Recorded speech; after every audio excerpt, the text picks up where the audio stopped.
Bismillah, Assalamualaikum, selamat datang kembali di Fakta Sejarah.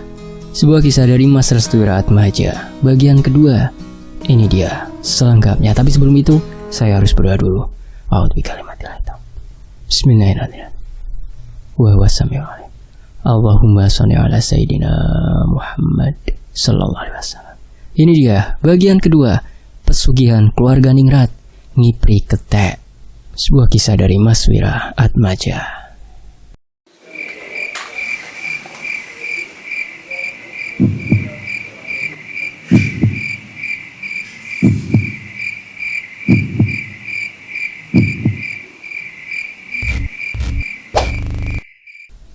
Aku sengaja menanam jahe di bagian timur rumahku agar mereka semua tidak bisa mendekat ke sini. Telinga mereka lebih tajam dibanding pisau yang diasah ribuan kali. Sekalinya bocor, maka mereka akan memberikan sinyal kepada salah satu anggota keluargamu. Jelas Kang Waris? Maksud Kang Waris, anggota keluarga yang dimaksud itu adalah Mbak Ayu? Tanya ibu. Aku tidak bisa memberikan penjelasan terkait itu. Namun, tidak lama lagi, tumbal pertama akan muncul. Apa yang mereka lakukan dan sengaja ditampakkan secara terang-terangan kepadamu hanyalah sebuah ilusi untuk menutupi rencana buruknya. Jelas Kang Waris? Bapak dan ibuku belum paham apa yang dimaksudkan oleh Kang Waris. Terkait dengan hal tersebut, Bapak malah berpikir keanehan yang sedang dilakukan oleh Mbak Ayu dan juga Mas Sugeng saat sedang melakukan proses ruatan terhadap Nyi Endang. Maksud Kang Waris, ruatan? Benar, itu adalah proses terakhir. Proses terakhir apa, Kang? Ritual penumbalan. Korban akan dimandikan menggunakan kain khusus. Lalu, proses menghitamnya rambut yang sudah putih adalah sebagai pertanda bahwa orang tersebut akan dijadikan tumbal. Ibu pun langsung terbangun. Dia segera menarik bapakku agar segera pulang ke rumah, agar bisa menyelamatkan Nyi Endang yang akan dijadikan tumbal oleh anggota keluarganya sendiri. Pak, ayo kita pulang. Ibuku harus diselamatkan. Bu, sebentar. Kita harus dengarkan sampai akhir dulu. Tapi Pak, bagaimana jika semuanya sudah telat? Ucap ibuku dengan mata yang berkaca-kaca.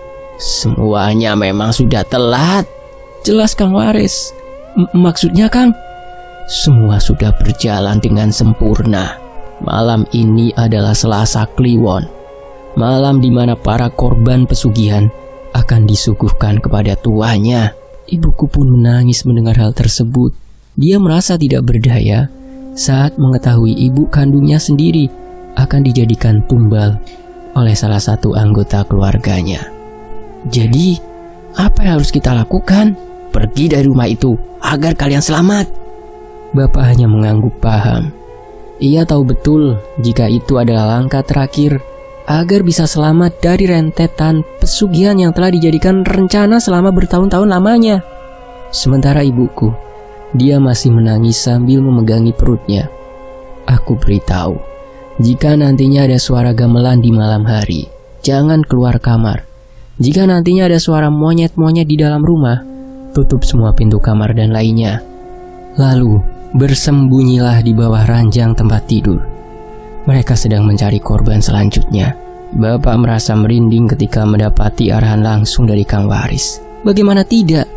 Ini adalah penentuan hidup dan mati bapak dan ibuku saat mengetahui kejadian yang begitu mengerikan yang akan terjadi di malam ini.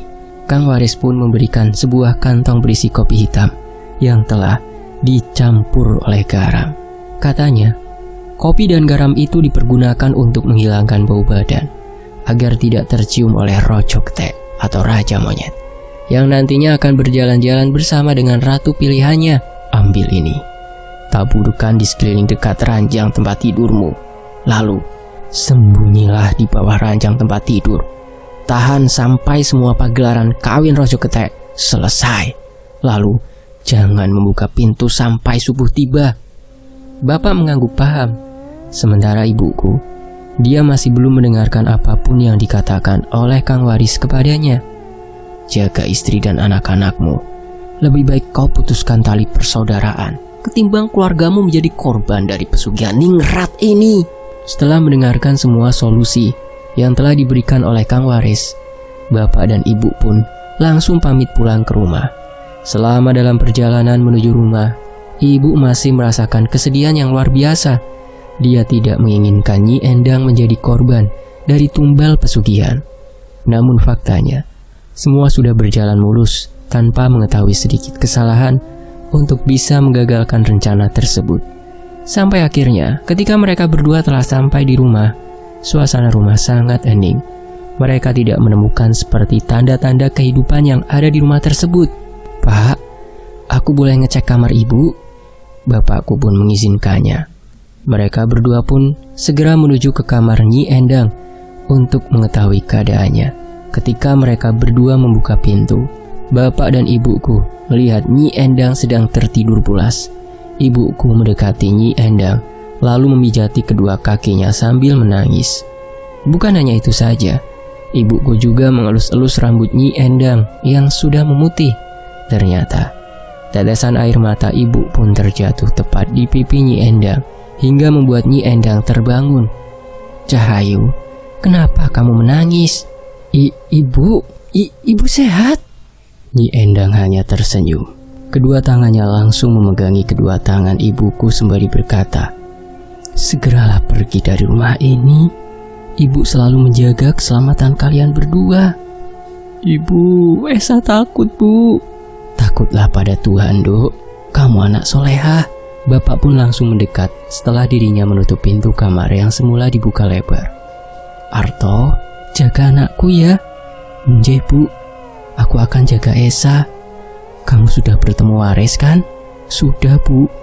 Barusan kami menemuinya." "Turuti perintahnya agar kalian semua selamat." Tiba-tiba terdengar suara ketukan pintu dari luaran kamar. Ibuku segera menghapus air mata. "Tinggalkan ibu sendirian ya," ucap Nyi Endang. "Tetapi Bu, kalian harus selamat."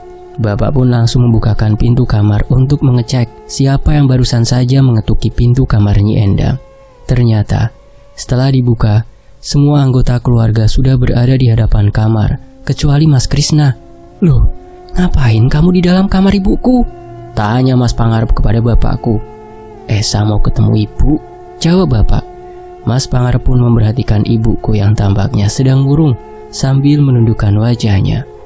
"Maaf Mas, aku hanya kangen sama ibu." Bayu langsung menarik tangan ibuku dan menyuruhnya untuk keluar. "Mbak, lepasin aku, Mbak." "Keluar kalian berdua, Esa, Arto." Mbak mau ngapain ibu?" Terlihat dengan jelas seluruh anggota keluarga ningrat itu langsung masuk secara bersamaan, sembari membawakan sebuah seserahan yang tidak tahu untuk apa tujuannya. Akhirnya, bapak dan ibuku pun langsung diusir dari kamar Nyi Endang. Namun tidak lama kemudian, Bayu kembali membuka pintu sedikit sambil memperlihatkan wajah mengerikannya. "Jadi bagaimana? Apakah ada solusi dari Kang Waris?" tanya Bayu dengan mulut yang tersenyum lebar, lalu kembali menutup pintu dengan sedikit menggertak. Bapakku pun langsung menarik tangan ibuku untuk masuk ke dalam kamar. "Pak, Ibu, Pak, tolong Ibu." Bapakku langsung mengunci kamar dan segera menaburi garam dan kopi di samping ranjang tempat tidurnya. "Pak, kenapa Bapak cuma diam saja?" Bapakku tidak bisa berkata apa-apa. Air matanya perlahan terjatuh karena tidak mampu untuk membantu mertuanya yang kelak akan dijadikan tumbal pesugihan dari saudara-saudara iparnya sendiri. "Pak, jawab Pak," teriak ibu. "Kenapa Bu? Apa yang harus kita lakukan?" "Selamatkan ibuku Pak," ucap ibuku sambil memohon-mohon hingga bersujud di telapak kaki bapakku. Bapak pun merendahkan tubuhnya dan berusaha mengangkat tubuh ibuku yang sudah berada di bawah lantai. "Bu, kita nggak bisa berbuat apa-apa lagi," kata bapak. "Selamatkan ibuku Pak." "Kita hanya bisa menunggu waktu subuh." "Ibu nggak boleh mati Pak. Rojo Gede itu akan datang." "Aku tidak bisa hidup tanpa ibu," kata Esa. Bapakku langsung memeluk tubuh ibuku dan berusaha menenangkan ibuku yang benar-benar dalam keadaan sangat lemah. Hingga akhirnya ibuku kembali dengan tenang dan mendengarkan segala arahan dari bapak. Malam ini kita harus bersembunyi di bawah ranjang. Keesokan harinya kita akan pergi dari sini. Ibu tidak bisa berkata apa-apa. Dia hanya bisa pasrah dengan apa yang akan terjadi di malam hari nanti. Malam harinya, semua jendela ditutup rapat. Semua persiapan sudah benar-benar disiapkan. Kini bapak dan ibuku bersembunyi di bawah ranjang untuk menunggu waktu subuh tiba. Setelah beberapa menit kemudian, hal yang aneh pun benar-benar terjadi. Terdengar dengan jelas alunan gamelan beserta suara sindenya. Lalu sahutan suara monyet juga memenuhi telinga ibu dan bapakku. Bapak pun memegangi kedua tangan ibuku yang benar-benar sudah ketakutan. Bapak tidak mau jika nantinya Rojo Ketek dan ratunya akan masuk ke dalam kamar untuk mencari siapa tumbal selanjutnya. Pak, aku takut. Sabar bu, belum selesai acara pernikahannya. Tiba-tiba pintu kamar terbuka dengan sendirinya. Bapak langsung menutup mulut ibuku. Takutnya ibu akan berteriak sewaktu melihat sosok Rojo Ketek memasuki kamar. Keringat dingin mulai bercucuran dengan deras. Tampak terlihat dengan jelas bentukan kaki yang penuh dengan bulu berwarna putih dan juga kedua kaki manusia dengan pernak-pernik pernikahannya sedang berjalan ke arah ranjang tempat tidur mereka. Keduanya seperti mencari sesuatu yang nantinya akan dijadikan dari target selanjutnya. Setelah tidak menemukan apa yang dicari, Rojo Ketek itu menuntun ratunya untuk keluar dari kamar. Tidak lama kemudian, terdengar suara yang menakutkan lagi menggelegar, yang ternyata itu berasal dari suara Rojo Ketek. Sopo sing arep dadi pengawalku selanjutnya? Pengawal yang dimaksud di sini adalah tumbal selanjutnya. Karena jika dia adalah seorang wanita, maka akan dijadikan istri. Namun jika dia adalah seorang laki-laki, maka dia akan dijadikan pengawalnya. Berarti dengan jelas Rojo Ketek sedang mencari tumbal berupa tumbal laki-laki.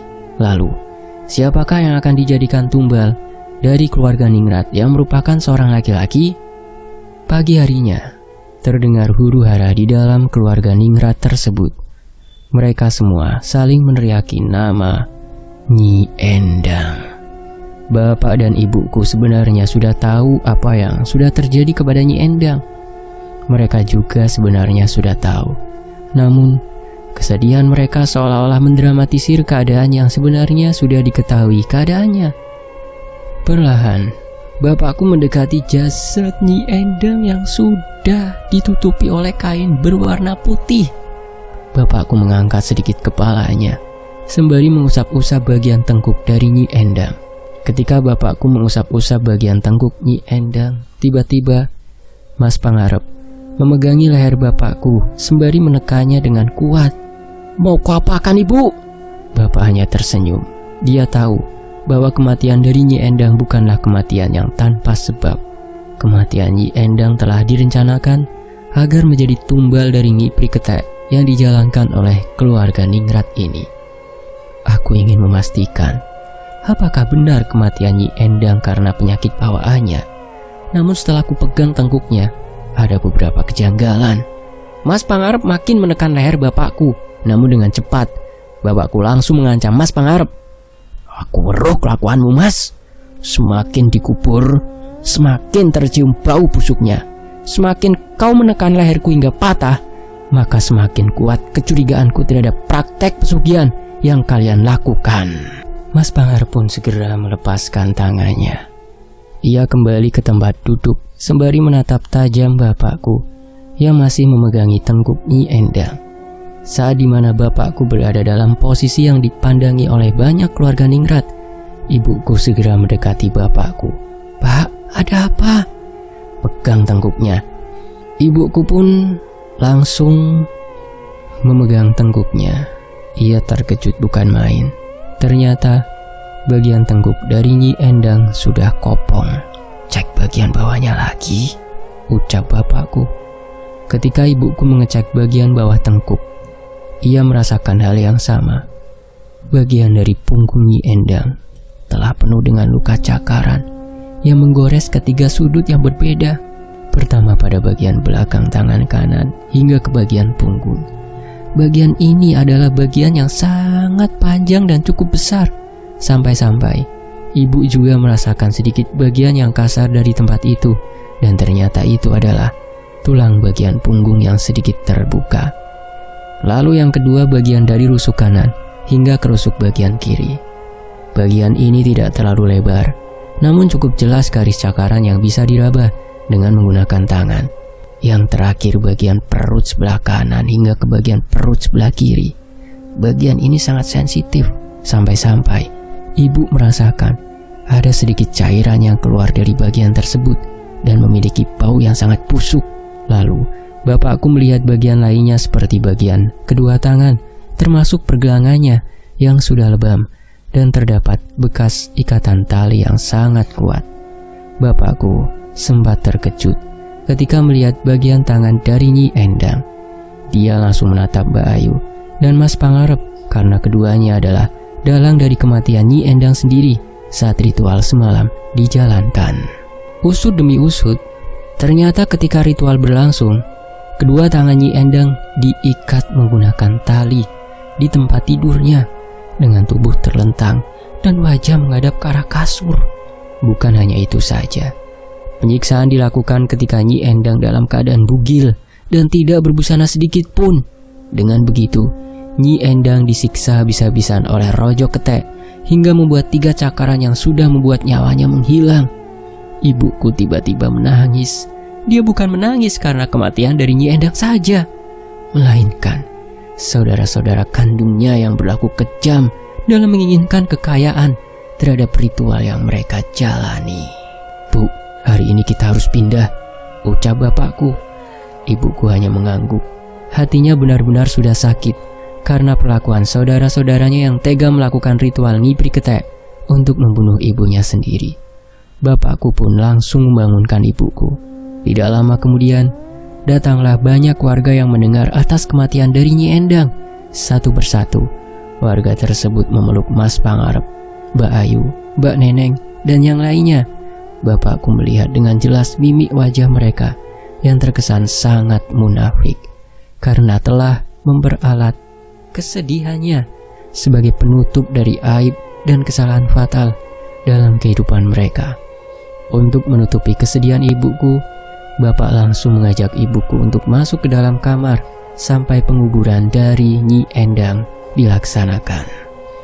Saat dimana bapakku membawa masuk ibuku ke dalam kamar, tamu-tamu dari keluarga Ningrat pun mulai berdatangan. Namun, sesuatu yang aneh pun terjadi. Bapakku merasa seluruh ruangan seperti berputar. Hawa di dalam kamar pun tiba-tiba menjadi panas. "Pak, ada apa?" "Siapa yang datang, Bu?"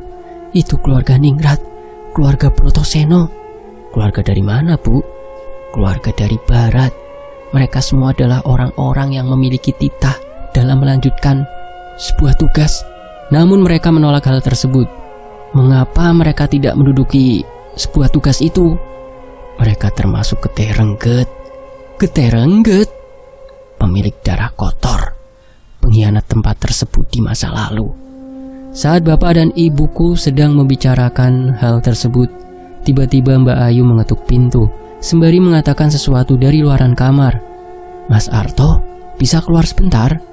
Ibu langsung memegangi tangan bapakku yang masih gemetaran ketika mendengar nama Brotoseno. "Pak, bapak yakin mau keluar dari kamar dan menemui keluarga Brotoseno?" "Ibu yakin. Keluarga itu menjadi kelanjutan dari pemegang titah tempat tersebut." "Kenapa memangnya, Pak?"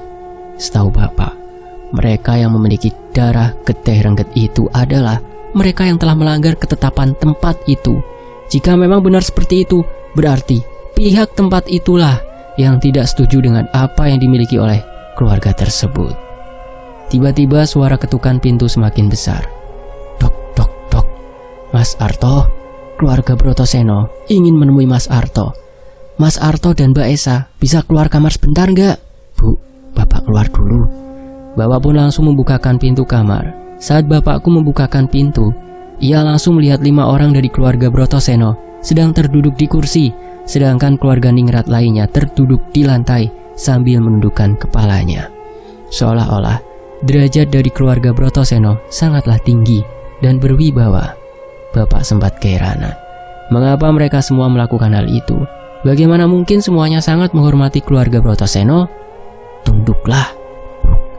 Tiba-tiba tubuh bapakku langsung tertunduk dengan sendirinya. Bersamaan dengan itu, tubuh bapakku sama seperti keluarga ningrat lainnya, terduduk di lantai sembari menundukkan kepala. Bahkan, kepala bapakku sulit digerakkan, seperti tertahan sesuatu, hingga tidak bisa menatap dengan jelas satu persatu wajah dari keluarga Brotoseno. Artonegoro, darah birumu berasal dari timur, kan? Nggih. Perkenalkan, aku adalah Angkoro, pemimpin dari keluarga Brotoseno. Mendengar namanya saja, bapakku tidak bisa berkutik sama sekali. Dari ujung rambut hingga ujung kaki, bapakku merasakan hawa merinding yang benar-benar membuat bapakku tidak bisa melakukan apapun. Nyi Endang akan kami bawa ke tempat para keluarga ningrat. Kematiannya adalah sebuah aib karena memiliki 3 bekas cakaran yang tidak bisa dijelaskan. Belum tahu apa tujuan dari keluarga Brotoseno, sehingga dirinya menginginkan jasad dari Nyi Endang untuk dimakamkan di pemakaman ningrat. Namun yang pasti, hal ini ditujukan untuk menutup aib yang sudah terjadi atas kematian Nyi Endang sendiri. Setelah keluarga Brotoseno memutuskan keputusan terkait pemakaman dari Nyi Endang, semua keluarga ningrat diperbolehkan untuk masuk ke dalam kamarnya masing-masing, kecuali 2 orang saja. Mereka berdua adalah Mbak Ayu dan juga Mas Pangarep. Keduanya merupakan tetua dari keluarga dan yang bertanggung jawab atas kematian dari Nyi Endang. Sedangkan bapakku disuruh untuk masuk ke dalam kamar untuk menghindari obrolan yang sangat sensitif. Saat bapakku masuk ke dalam kamar, ibuku langsung menanyakan apa yang baru saja dikatakan oleh keluarga Brotoseno kepadanya. Mula-mula, bapak hanya terdiam. Lalu saat dirinya ingin mengatakan apa yang barusan dikatakan oleh keluarga Brotoseno kepadanya, tiba-tiba terdengar suara tamparan yang sangat kencang dari luaran. Bapakku langsung merespon hal tersebut dan berkeinginan mengetahui apa yang telah terjadi kepada Mas Pangarep dan juga Mbak Ayu di luaran sana. Akan tetapi, ibuku langsung menghalanginya. Ibuku tidak ingin jika bapak terlalu dalam mengetahui terkait tentang keluarganya. Tentu saja, hal ini menjadi sebuah pertanyaan besar dalam diri bapak sendiri. Setelah suara tamparan itu selesai, terdengar juga suara makian dan cacian dari keluarga Brotoseno kepada Mas Pangarep dan juga Mbak Ayu. Sepertinya keduanya telah melakukan sesuatu hingga membuat keluarga Brotoseno menjadi marah besar. Karena memang keluarga Brotoseno adalah keluarga yang seharusnya memangku jabatan di tempat tersebut. Sehingga dalam upayanya untuk menaungi keluarga-keluarga lainnya, keluarga Brotoseno sangat tegas akan hal tersebut. Lama sepertinya obrolan di antara keluarga Brotoseno dan juga Mas Pangarep bersama Mbak Ayu. Keduanya benar-benar memiliki rahasia tersendiri terkait dengan kematian Nyi Endang. Namun, di lain sisi, bapakku juga memikirkan sesuatu yang terjadi atas kematian Nyi Endang. Bapak memiliki pemikiran bahwa keluarga Brotoseno juga berkecimpung dalam kematian Nyi Endang. Bisa dibilang, ada 2 kemungkinan yang memang bisa terjadi di luar nalar. Pertama, keluarga Brotoseno adalah dalang dari kematian Nyi Endang. Hal ini menunjukkan akan kanuragan yang dimilikinya hingga membuat keluarga ningrat lainnya tertunduk. Dengan begitu, keluarga Brotoseno menjadikan semua keluarga ningrat seperti boneka yang dengan sesuka hati dikendalikan. Dan terakhir, ada kaitannya dengan antara Mas Pangarep dan Mbak Ayu dengan Raden Angkoro. Jika ketiganya merupakan dalang di balik ini, berarti drama yang mereka lakukan seolah-olah memberikan pelajaran kepada siapa saja yang berada di sekitaran untuk tertunduk dan takut akan kejadian mengerikan selanjutnya. Bapakku masih terus memikirkan hal itu. Jika keduanya benar-benar terjadi, berarti ancaman akan keselamatan keduanya sangatlah minim. Terlebih lagi, Raden Angkoro, si pemimpin keluarga Bratasena, telah menandai bapakku sebagai orang yang mengetahui akan ritual ngipri ketek yang baru saja dilakukan di malam hari tadi. Namun, ada sesuatu yang belum bapak ketahui.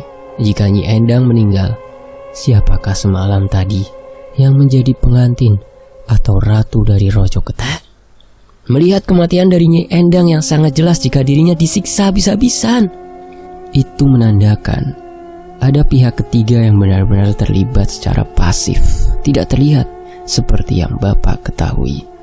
Bapakku pun langsung menghadapkan wajahnya kepada ibuku, seolah-olah ada sesuatu yang ingin dikatakan oleh bapakku kepada ibu. Bu, dari keluarga ibu sendiri, siapakah yang paling pendiam dan tidak banyak bicara? Emangnya kenapa, Pak? Ibu semalam tahu kan, jika Rojo Ketek mengelilingi kamar ini bersama dengan ratunya. Jika dilihat dari kematian Nyi Endang, berarti ada Ratu Ketek di rumah ini. Dan Ratu Ketek yang kemungkinan berada di rumah ini adalah orang yang tidak banyak bicara dan terlihat sangat pasif. Ibu pun kemudian berpikir sejenak. Dia mencari-cari siapa dari anggota keluarganya yang memiliki sifat demikian. Jika memang sudah diketahui, berarti ada hubungannya antara Ratu Ketek dengan keluarga Bratasena. Bisa dibilang, Ratu Ketek inilah yang mengetahui kapan ritual selanjutnya akan berjalan. Siapa, Bu? Mbak Neneng kah? Ibu yakin? Sepertinya Mbak Neneng, Pak. Bapakku hanya terdiam. Dia sedikit mengingat beberapa kejadian yang telah terjadi yang mengaitkan Mbak Neneng dengan Nyi Endang. Bermula dari kejadian beberapa waktu lalu saat Mbak Neneng berada di dalam kamar sedang menyisiri Nyi Endang. Lalu gerak-gerik yang mencurigakan ketika malam hari tiba. Apakah Mbak Neneng termasuk Ratu Ketek dari anggota keluarga Ningrat ini? Setelah sudah berada di ujung pikiran, tiba-tiba terdengar suara ketukan pintu dari luaran. Mbak Ayu mengetuk pintu untuk kedua kalinya. Bapak pun langsung membukakan pintu kamar dan ingin mengetahui apa yang diinginkan oleh Mbak Ayu. Mas Arto dipanggil oleh Raden Angkoro. Siap, Mbak. Bapakku langsung menuju ke tempat Raden Angkoro. Karena memang masih mengedepankan adab, bapakku tertunduk secara perlahan. Lalu dia berjalan menggunakan dengkulnya, sembari kedua tangannya menyentuh lantai sebagai dorongan. Kepala tetap menunduk sebelum akhirnya pihak yang akan dimaturi atau ditemuinya benar-benar menyuruhnya berhenti atau mandek. Mandek. Tiba-tiba tubuh bapak mematung dan terdiam tak bergerak lagi. Bapak merasakan aura yang sangat kuat hingga membuat apa yang dikatakannya benar-benar langsung terjadi. Artonegoro, kabarnya istrimu sedang hamil, ucap Raden Angkoro dengan suara yang tegas, namun benar-benar membuat tubuh bapakku merinding seketika. Nggih, Raden, jika anak pertamamu perempuan, dia harus dijadikan sebagai ruatan untuk keluarga ini. Kami sudah sepakat untuk meruat anakmu sebagai pembawa sial dari keluarga ini. Jelas, Raden Angkoro. Maksudnya, Raden? Tanya bapakku. Dalam keluarga Bratasena, jika anak yang pertama dilahirkan adalah perempuan, maka anak itu akan diruat dan ditumbalkan untuk penyelamat keluarga. Sama seperti dengan keluarga dari Nyi Endang.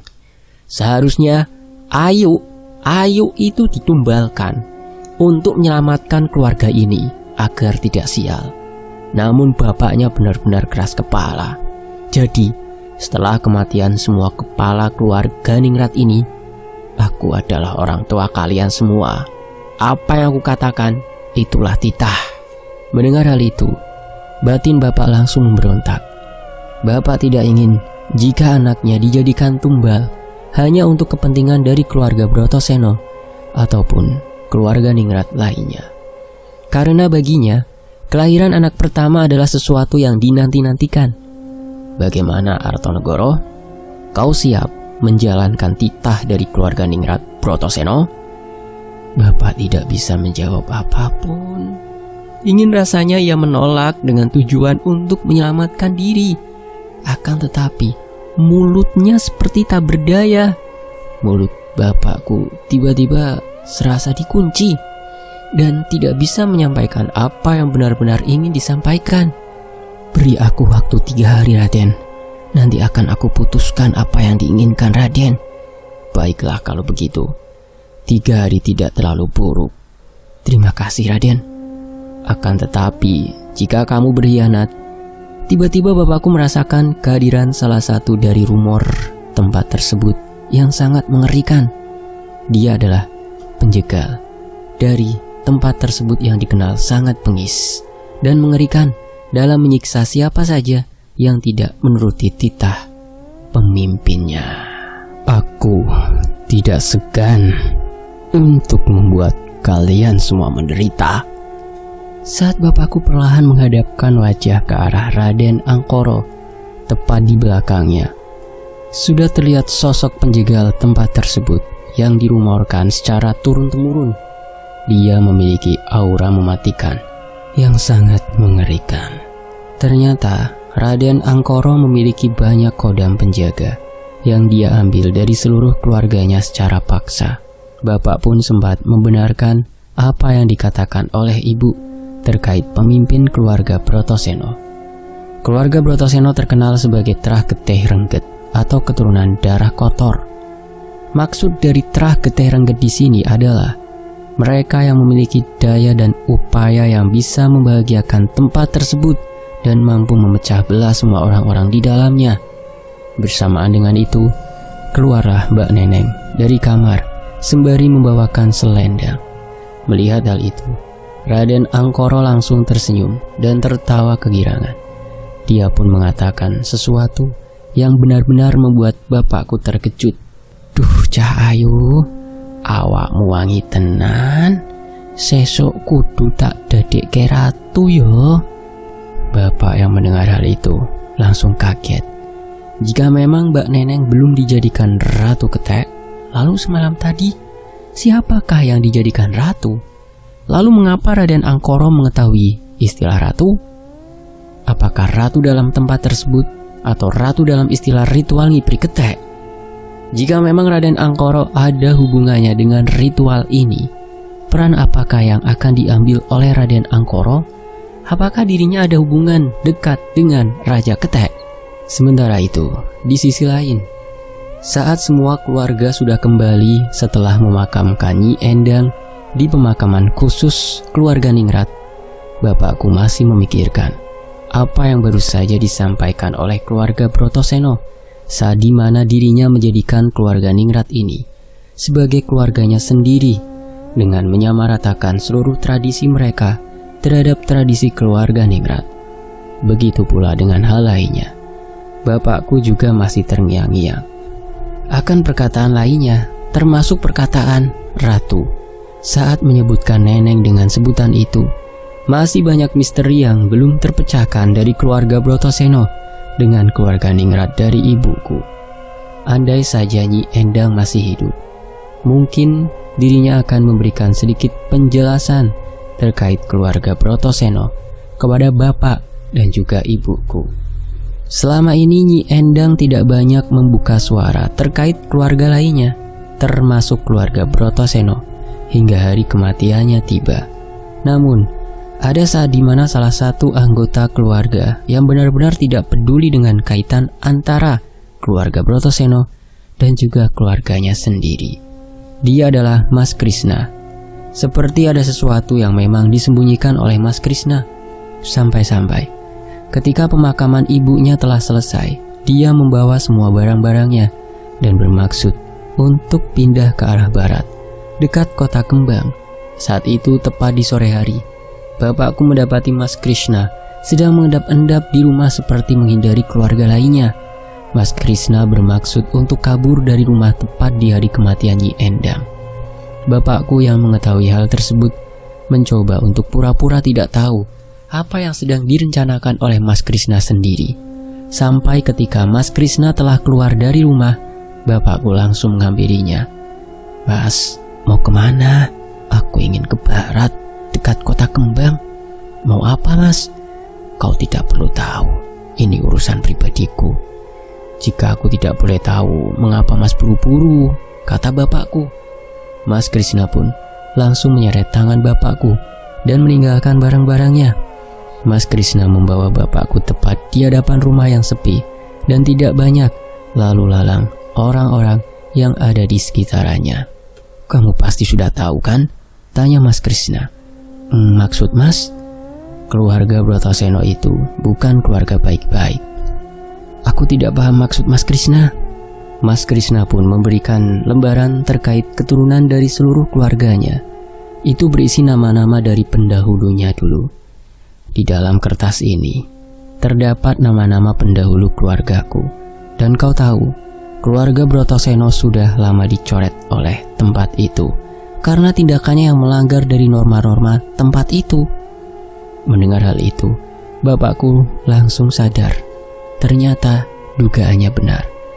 Pemilik getih rengget itu adalah keluarga Brotoseno, dan alasan terkuat dari pihak tempat itu mengeluarkan keluarga Brotoseno adalah karena keluarga Brotoseno telah melanggar apa yang ia perbuat sendiri. Jadi, alasan Mas Krishna keluar adalah karena menghindari keluarga Brotoseno. Aku paham sekarang, Mas. Itu keputusan terbaikmu. Mas Arto, aku boleh minta tolong? Terkait apa, Mas? Tolong rahasiakan kepergianku. Aku tidak ingin semua keluarga anggota tahu jika aku pergi ke barat hanya untuk menghindari titah dari keluarga Brotoseno. Sebegitu menakutkannya titah dari keluarga Brotoseno sampai-sampai Mas Krishna sendiri melarikan diri menuju ke barat yang berdekatan dengan kota kembang. Di sisi lain, keputusan dari Mas Krishna benar-benar tepat. Dia sengaja menghindari hal tersebut agar dirinya tidak terikat dengan aturan yang telah dibuat oleh keluarga Brotoseno sendiri. Namun, ada sesuatu hal yang masih menjanggal dalam pikiran bapakku. Bukankah setelah kematian dari Nyi Endang, Rojo Ketek mencari tumbal laki-laki? Apakah jangan-jangan kepergian dari Mas Krishna juga karena memang ada keinginan untuk menghindari tumbal selanjutnya? Bapakku tidak bisa menanyakan hal itu kepada Mas Krishna. Namun, dengan keputusan dari Mas Krishna, sisa dari keluarga Ningrat terselamatkan satu.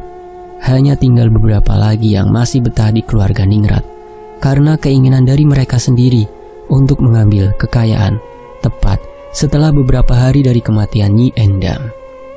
Namun, ada beberapa yang masih belum bapakku ketahui di sini. Apakah karena memang keterkaitan dari keluarga Brotoseno dalam mencampuri urusan pesugihan ini, sehingga keluarga Ningrat menunggu semua keputusan dari keluarga Brotoseno malam harinya. Keluarga Ningrat diributkan dengan kepergian Mas Krishna. Mereka mempertanyakan satu persatu anggota keluarga lainnya terkait keberadaan Mas Krishna, termasuk bapakku sendiri. Namun, karena memang bapak memegang janji kepada Mas Krishna terkait kepergiannya, bapakku pun tidak menjawab apapun. Bapak hanya tidak ingin jika ibuku lebih dalam ikut serta dalam titah keluarga Brotoseno. Malam itu juga, semua keluarga pun benar-benar kehilangan arah. Mereka seperti kehilangan pilihan antara satu sama lain. Bapakku menyadari ada sesuatu yang menjanggal di sini. Bisa dibilang, apa yang diinginkan oleh keluarga Ningrat karena memang ingin menjadikan Mas Krishna sebagai tumbal selanjutnya, atau karena memang Mas Krishna sendiri membawa lembaran asli dari seluruh keturunan keluarga Ningrat yang memungkinkan bisa membocorkan rahasia terbesar antara keluarga Ningrat dan juga keluarga Brotoseno. Sialan, mengapa Krishna bisa lari dari rumah ini? Teriak Mas Pangarep sambil menggebrak meja. Kita harus cari Krishna sampai ketemu, ucap Mbak Ayu dengan perasaan yang was-was. Tidak berapa lama kemudian, pintu diketuk oleh orang tidak dikenal. Namun hawa keberadaan ini sangat familiar. Bapakku merasakan hawa yang busuk dan benar-benar ingin lari dari ruangan ini. Jangan-jangan, ucap Mas Pangarep dengan nada bicara yang penuh ketakutan. Mas Pangarep pun langsung menuju ke depan rumah dan membukakan siapa yang hadir. Baru juga dia membukakan pintu, tiba-tiba tamparan keras yang melayang tepat di bagian pipi sebelah kanan Mas Pangarep hingga dia terjatuh. Plak! Itu Raden Angkara, ucap Mbak Ayu.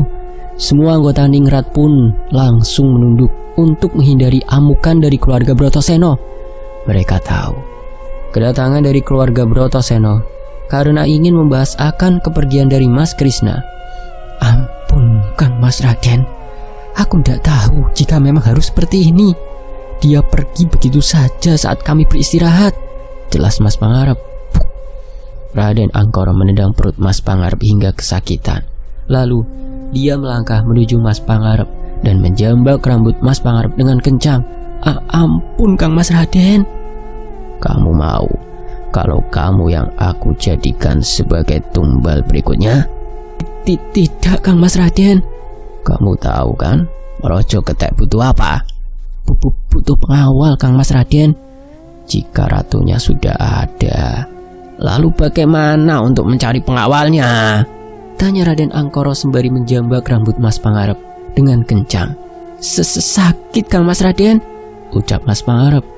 Sedangkan anggota keluarga yang lainnya, mereka semua tidak ada yang berani untuk mengatakan apapun sewaktu Raden Angkara menyiksa Mas Pangarep. Bapakku terus memegangi perut ibuku sembari mengatakan sesuatu. Diam dan tetap menunduk. Raden Angkara pun berjalan ke arah anggota keluarga yang lainnya, sembari menginjaki tubuh Mas Pangarep yang sudah tidak berdaya. Dalam keadaan yang benar-benar kesal dan penuh emosi, Raden Mas Angkara pun menatap satu persatu anggota keluarga yang lainnya. Ayo, iya Kang Mas Raden. Kamu tahu di mana cecunguk itu lari? Tidak tahu Raden.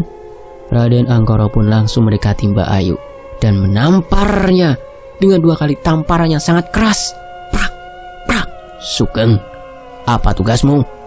Mas Sugeng hanya terdiam.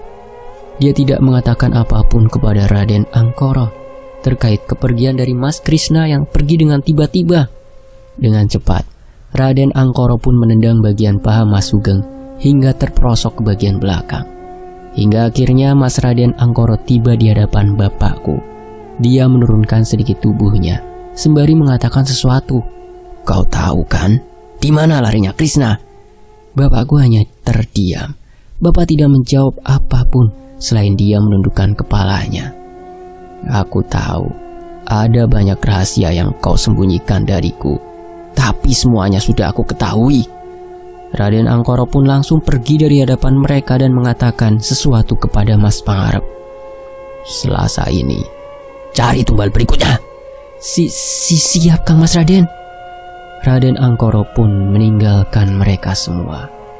Sesuatu yang menjadi kesimpulan dari bapakku adalah ternyata setelah kematian dari Nyi Endang, keluarga Brotoseno telah mengkonsep semua ritual dan pesugihan itu berjalan hingga mencari tumbal berikutnya. Karena itulah dia sangat marah ketika mendapati Mas Krishna pergi tanpa diketahui oleh keluarga yang lain. Bisa dibilang Mas Krishna akan dijadikan sebagai tumbal berikutnya. Namun jika Mas Krishna benar-benar lari dan tidak kembali lagi, lalu Raden Angkara meminta kepada Mas Pangarep untuk mencarikan pengawal atau tumbal laki-laki berikutnya. Siapakah yang akan dijadikan tumbal berikutnya? Dari anggota keluarga yang berjenis kelamin laki-laki, apakah Mas Sugeng, Mas Arto, atau Mas Pangarep sendiri? Atau memang berasal dari keluarga Brotoseno yang notabene semuanya beranggotakan laki-laki semua? Di bagian ini agak sedikit sensitif karena akan ada kaitannya dengan beberapa pejabat yang memang masih ada hubungannya dengan keluarga Brotoseno. Tapi ini semua namanya udah disamarin ya. Dan ini dia bagian berikutnya, pertemuan para pejabat Rengget. Keluarga Brotoseno merupakan benar-benar keluarga yang sangat terhormat. Selain dia menjadi keluarga yang sangat ditakuti keluarga Ningrat lainnya, keluarga Brotoseno ini memiliki jejaringan dan relasi yang sangat luas. Sampai suatu ketika Raden Angkara meminta kepada Mas Pangarep dan juga Mbak Ayu untuk menyiapkan jejamuan yang sangat mewah karena ada salah seorang pejabat yang mendatangi rumah.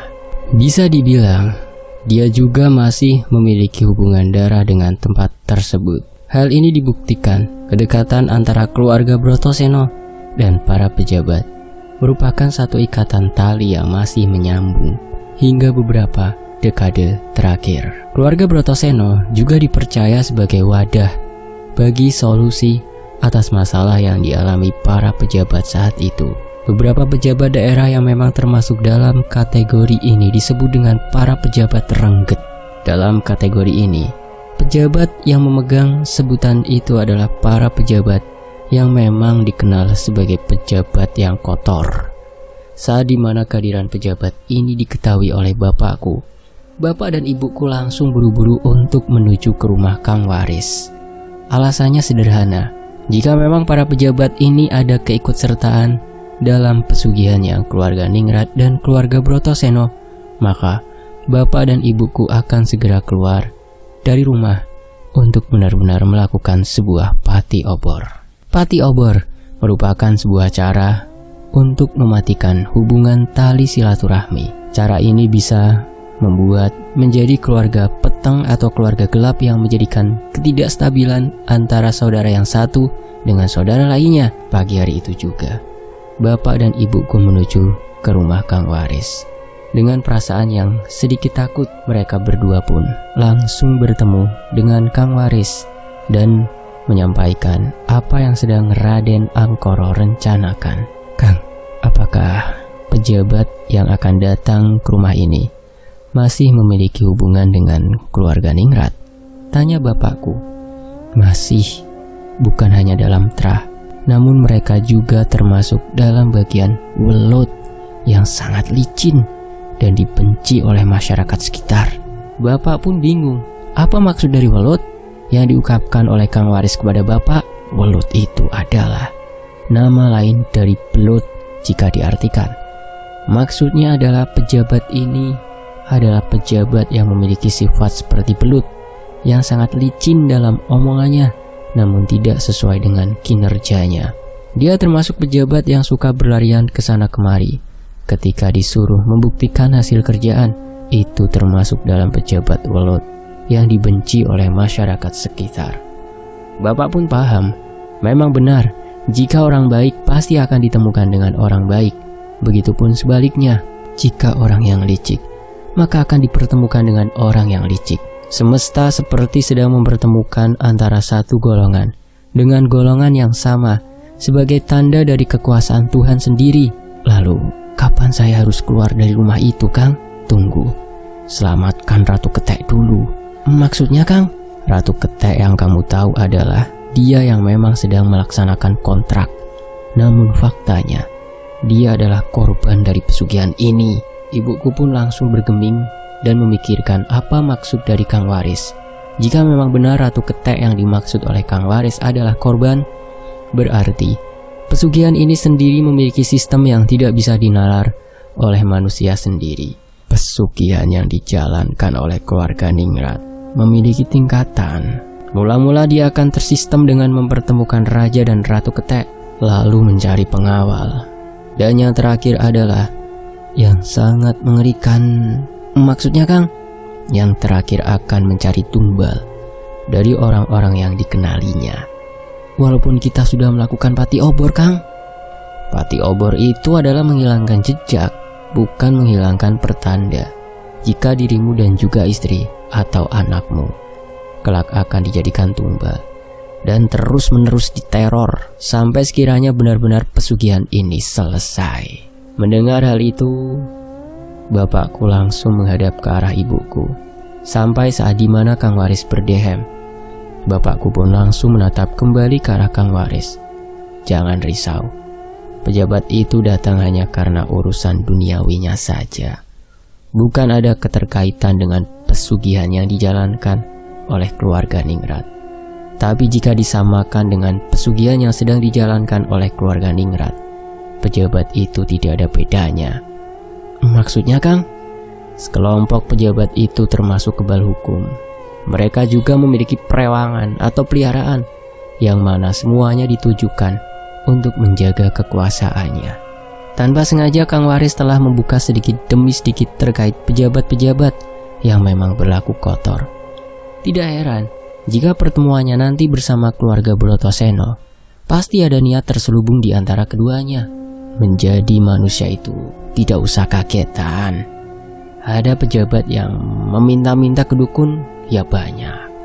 Ada kiai yang memang seorang dukun yang tak terhitung. Jadi, ya fokuskan dirimu untuk menyelamatkan Ratu Ketek ya. Tapi Kang, kapan waktunya? Setelah si pengawal sudah diketahui. Maksudnya Kang? Tumbal selanjutnya akan mencari pengawal. Berhubung targetnya sudah lepas, maka ada dua kemungkinan yang terjadi. Bapakku langsung terdiam sembari memikirkan jawaban setelahnya. Mungkin apa yang selama ini pikirkan adalah jawaban yang sama seperti apa yang Kang Waris ucapkan. Tumbal selanjutnya akan berasal dari salah satu pihak, baik itu keluarga Ningrat ataupun keluarga Brotoseno. Keduanya adalah satu sama lain yang masih berhubungan. Akhirnya terungkap. Teruntuk tumbal selanjutnya, kemungkinan besar akan jatuh dari salah satu keluarga besar itu. Memang terlihat sangat mendominan adalah keluarga Ningrat. Masih ada beberapa anggota keluarga Ningrat yang laki-laki. Itu menandakan jika korban selanjutnya adalah tumbal yang akan dijadikan sebagai pengawal dari Rojo Ketek sendiri. Setelah mengobrol-ngobrol dengan Kang Waris telah usai, Bapak dan Ibu pun langsung kembali ke rumah. Keduanya tidak menginginkan adanya kecurigaan yang terjadi dari keluarga Ningrat selama keduanya bepergian. Sesampainya di rumah, Bapak dan Ibuku langsung melihat Mbak Neneng yang sedang terduduk sendirian di kursi sofa sembari memegangi sisir milik ibu. Mbak Neneng, tumben sendirian? Tanya ibuku sembari memegangi perut. Mbak Neneng menatap wajah ibuku dengan tatapan yang sedikit sedih. Tampaknya setelah kematian Nyi Endang, Mbak Neneng masih belum menerima kematian itu sendiri. Mas Arto, bolehkah aku bertanya sesuatu? Kenapa Mbak? Mbak Neneng pun bangkit dari duduknya. Ia kemudian berjalan sembari wajah yang masih menunduk ke bawah. Ia pun langsung menatap ke arah bapakku, sembari menyerahkan sisir itu kepada bapak. Bapak pun menerima sisir itu. Sejenak bapak menatap ke arah Mbak Neneng yang wajahnya masih tertunduk lesu. Dengan sekejap, Mbak Neneng pun menatap ke arah bapakku sembari meneteskan air matanya. Tolong selamatkan aku. Maksud Mbak Neneng, aku ingin keluar dari rumah ini. Ibuku pun langsung merespon dari apa yang dirasakan oleh Mbak Neneng sendiri. Ia langsung memeluk tubuh Mbak Neneng dan mengelus pundaknya secara perlahan. Bapakku kemudian mengingat apa yang dikatakan oleh Kang Waris terkait Ratu Ketek yang dibicarakannya itu. Dalam hati bapak, ia sendiri membenarkan terkait Ratu Ketek yang ia maksud. Jika benar perkiraannya, berarti dalam ritual ngipri ketek yang dilakukan oleh keluarga Ningrat dan apa yang diucapkan oleh keluarga Brotoseno, berarti Mbak Neneng adalah Ratu Ketek selanjutnya. Saat dimana Mbak Neneng mengatakan hal itu, tiba-tiba dari belakang mereka sudah berdiri Raden Angkoro dan beberapa keluarga Ningrat lainnya. Bapak pun langsung menarik tubuh ibuku karena kehadiran keluarga Brotoseno yang hadir secara tiba-tiba. Ibu juga langsung melepaskan pelukannya dari Mbak Neneng. Ada apa ini? Tanya Mas Pangarep.